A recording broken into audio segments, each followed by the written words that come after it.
You ever look for a list of album art produced by Roger Dean? Did you ever come across this thing? One Live Badger from Badger and think, God, I've got to hear that.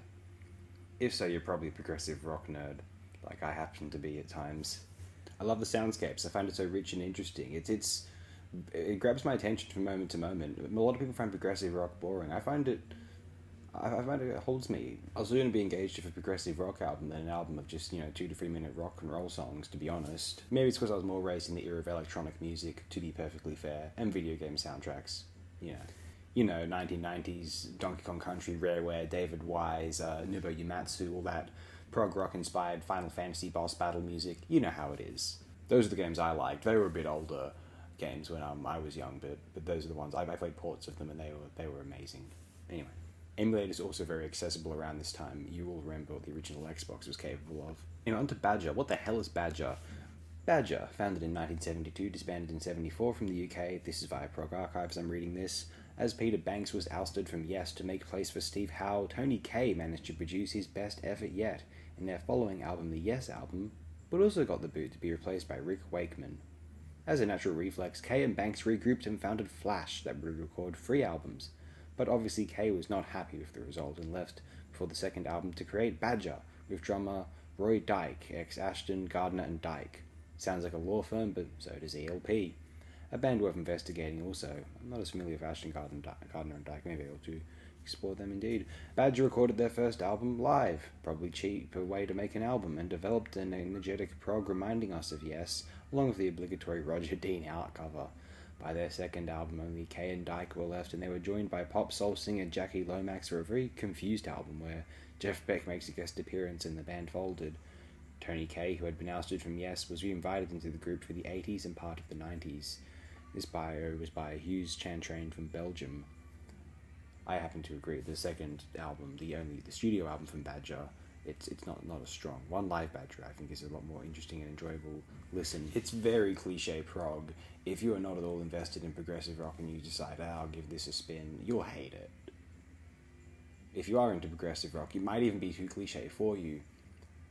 Expect something prestige of the genre. That's the best way to approach One Live Badger. That's what I anticipated from it, and that's how I was able to find satisfaction via it. I want to read this review from Prog Archives, published by Spiro.Krisa. This is a great album. Readers not familiar with the band may see Tony Kaye's name and think this might sound a bit like early Yes, but it's far from the mark. The band is more powerfully driven by the guitar work of Brian Parrish, a sorely under-recognized player whose fluid solos permeate the whole recording. Vocal duties are shared between Parrish and bassist Dave Foster, but it's not clear who the lead singer is.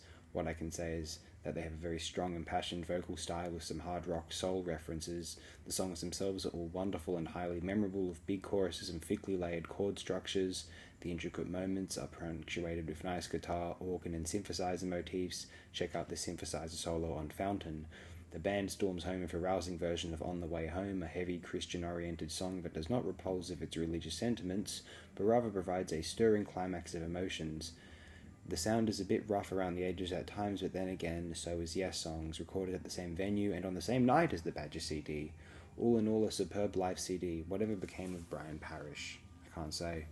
And now a review from Rate Your Music, published by One Horsemouth in September 2013. This is what it sounds like when lightning strikes a badger. It's one of those albums where everything just comes together perfectly, as if by magic. Energetic, hard prog workouts with powerful vocals from Beatles protege Jackie Lomax. I don't know if Jackie Lomax does the vocals on this album, because the personnel on Rate Your Music does not, which I assume is published, is taken from the album, the original published. It doesn't list a vocal credit. Anyway, not to mention incredible guitar playing.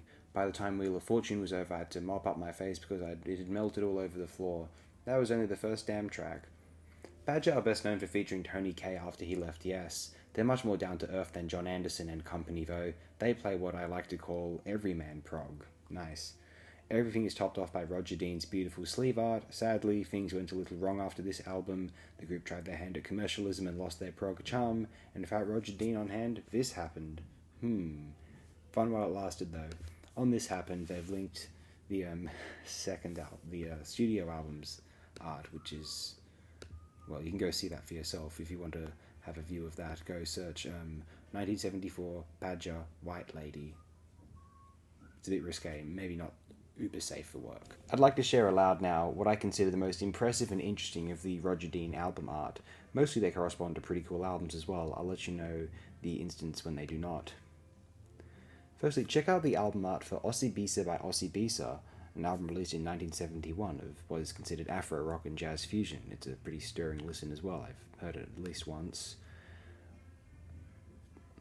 You also may want to check out Woyaya, the Ossie Bisa album from 1972. I don't know if I've listened to this one, although the album art is quite similar, though also similarly entrancing, very captivating. Cannot go wrong with Budgie's Turn Your Back on a Friend as both album art and as album. Octopus Gentle Giant. That album is ridiculously good. That's peak progressive rock in a way, in terms of encapsulating the apotheosis of what I love about that particular genre. First Base by Babe Ruth. I don't remember this album being extraordinary. This is an absolutely fantastic piece of art, though, just very fun and comic booky. Charged by Paladin. Fantastic album, even better artwork. The Magician's Birthday by Uriah Heep. Pretty fun album, maybe better artwork. You could say the same thing about Demons and Wizards by Uriah Heep. They're pretty fun albums. My favourite Uriah Heep album is actually the first one. I think it's very cool, stonery, doomy, and just nice. And the rest of it, it's nice, but it's more polished.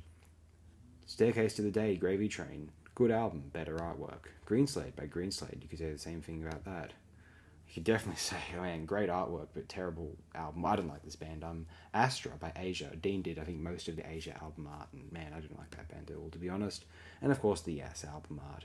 You may recognize, Fragile, Close to the Edge, Yes songs, Tales from Topographic Oceans, Relayer, and Drama.